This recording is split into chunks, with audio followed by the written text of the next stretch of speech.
من الحاجات اللي مش هتخليك تعيش حياتك هي خوفك المستمر من كلام الناس.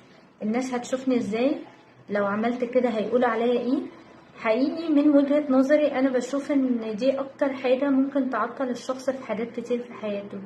الشخص بيبدأ يخبي شخصيته الحقيقية، ويبدأ يخاف كده يعبر عن رأيه ولو طلب رأيه في حاجة، ويبدأ يشوف الرأي الأغلبية اللي حواليه ايه، أو ايه الكلام اللي ينفع يتقال ويقوله. عارفين الأغنية بقى اللي بتقولك بتاع جورج وسوفي أعتقد، يقولك كلام الناس لا بيقدم ولا يأخر. احنا محتاجين نشغلها تاني، لأن حقيقي والله كلام الناس ولا بيقدم ولا بيأخر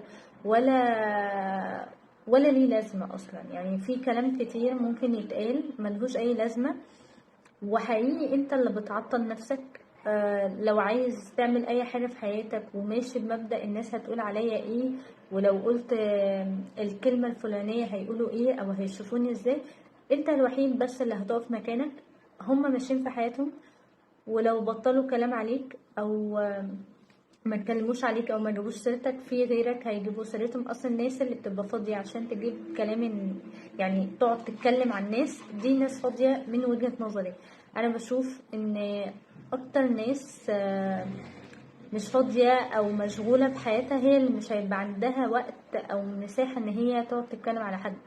مش هيبقى شاغلها حد تاني، هيبقى كل اللي همها هي نفسها، او مش انانية بس فكرة ان هيبقى مشغول بنفسه بتطور نفسه وايه الحاجات اللي عايز يعملها في حياته.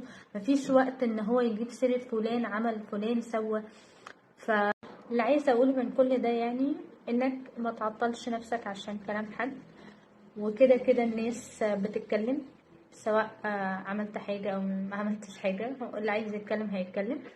فما توقفش نفسك عشان أي حد، وخليك باصص على نفسك وركز على نفسك وبس.